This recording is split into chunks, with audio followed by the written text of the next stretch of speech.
রূপালী পর্দায় অসংখ্য কালজয়ী চরিত্র উপহার দিয়েছেন তারা।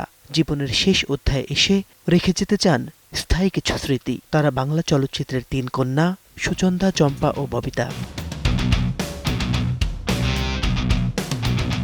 বাংলা চলচ্চিত্রের কিংবদন্তি অভিনেত্রী ববিতা যশোরের পৈতৃক ভিটায় একটি দৃষ্টিনন্দন মসজিদ নির্মাণের ঘোষণা দিয়েছেন।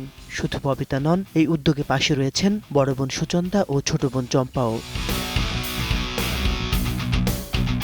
সম্প্রতি যশোরের বিজয়নগরে নিজেদের দাদাবাড়িতে ঘুরতে যান তিন কন্যা। শৈশবের স্মৃতি বিজড়িত সেই সফরেই মসজিদ নির্মাণের জন্য জায়গা চূড়ান্ত করেন তারা। ববিতার ভাষ্যমতে, আল্লাহ তাকে একটি ভালো কাজের সুযোগ করে দিয়েছেন। খুব সুন্দর একটি মসজিদ নির্মাণ করে রেখে যেতে চান তিনি। অন্যদিকে সময় টেলিভিশনকে সুচন্দা জানান, মসজিদ নির্মাণের সিদ্ধান্তটি পুরোপুরি পারিবারিক। ববিতা শুরু থেকেই বিষয়টি নিয়ে খুবই আন্তরিক। পরিবারের সকলেই তাকে সর্বাত্মক সহযোগিতা করবেন বলে জানিয়েছেন তিনি। অপটিক্যাল ব্রাইটেনার, কালার গার্ড এবং জার্ট লক সমৃদ্ধ অ্যাডভান্স ফর্মুলায় এলো নতুন রে ডিটারজেন্ট পাউডার। তবে পরিকল্পনা এখানেই শেষ নয়। তিন কন্যার মা ছিলেন একজন চিকিৎসক। তার স্মৃতিকে সম্মান জানিয়ে মসজিদের পাশেই তিন কন্যা দাতব্য চিকিৎসালয় গড়ে তোলার পরিকল্পনা রয়েছে তাদের।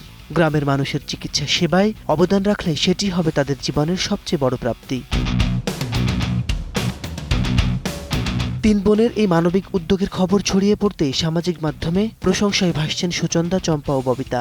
নেটিজেনদের অনেকেই বলছেন, সমাজের প্রতি শিল্পীদের এমন দায়বদ্ধতাই হতে পারে অন্যদের জন্য অনুপ্রেরণা। মাসিদ রানু, সময় সংবাদ, ঢাকা।